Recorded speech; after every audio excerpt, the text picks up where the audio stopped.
امروز اولین روز دانشگاهمون بود. البته از شنبه شروع شده بود ولی خب من از امروز رفتم. پا شدم پرده رو کشیدم بالا که نور بخوره تو صورتم، ولی دوباره خوابیدم. یهو ساعت 7 تا 10 دقیقه از خواب پریدم. پاشو ساعت 7 تا 10 دقیقه است. از اونجایی که خیلی دیر بیدار شدیم من زیرساخت داریشمو کردم، وقت نشد براتون ویدیو بگیرم. الان برم مقنعه‌مو تو کنم. ساعت 7 تا 42 دقیقه است و همین الان کلی دیرمون شده. انشالله که دیر نمیرسیم. بچه‌ها وقتی دیرت میشه اومدم پریزو از برق بکشم، قشنگ پریز جدا شد. چی کار کنم الان؟ یه چک نهایی هم بکنیم. با عنوان صبحونه قرار خیار بخوریم. امنیت. خب میرم تو کفشی.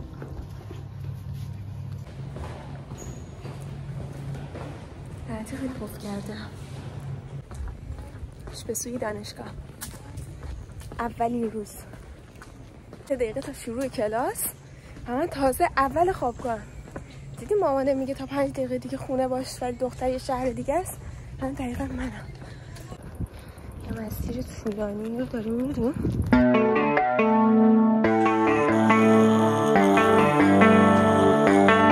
Baby, read the fine print. I've got baggage and it's all Gucci. Don't get too attached to me.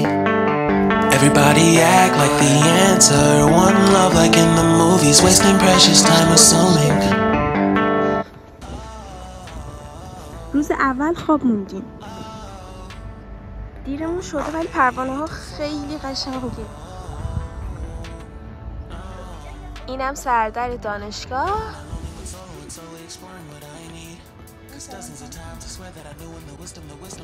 ورودی دانشکده پزشکی.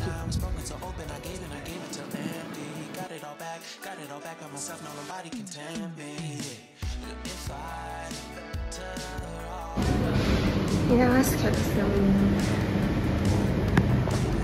بعد از مدت ها بعد از کلاس بیشتر هم دیگر می‌بینیم. الان سر کلاسیم. هم دیوی کلاس. اصلا اخلاق یعنی چی؟ یعنی وقتی میگیم دروغ بده این مهمه چون دروغ بده؟ آخه درسی هستش مثلا ما انقدر دبیرستان تا دبیرستان دیگه واقعا دانشگاه محیطی میشه رو باید فکر کنیم مطالبی بچه‌ها کلاس تموم شد؟ حدیث رفت جلو؟ سخنرانی کرد. حتی فیلم هم گرفتم. فیلم گرفتم میذارم من. آره از 100 نفر تعداد خیلی کمی اومده بودن. کلاسی هم که این ترم برامون گذاشتن خیلی کوچیکه، جا نمیشیم. تعداد کم باشه. آره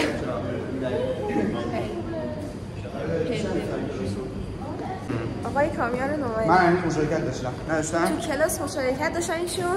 بله. آقای صنایفر کجاست؟ آقای صنایفر تو کنم داریم میریم صبحونه بزنیم چون که خوابگاه هیچی نداریم. بهم چیز میده، آی مسیج میده.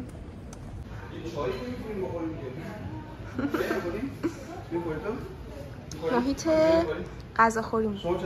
بله با بچه ها چون هفته اول خیلی خلوته.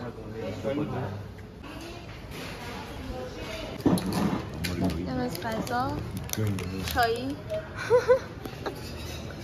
هوای دلبر امروز. غذامونم خوردیم. خب آسمون خیلی خوشگله. غذامونم خوردیم داریم میریم خوابگاه. امروز فقط همین یه دونه کلاس رو داشتیم. این هم ویوی دانشگاهمون. خب ما رسیدیم خوابگاه و این امروزمون بود. فقط یه دونه کلاس داشتیم. پرونده امروزمون کامل بسته شد. اگه دوست دارین که یه ویدیو مجزا از خوابگاه براتون بگیرم تو کامنت ها بهم بگین. خدافظ.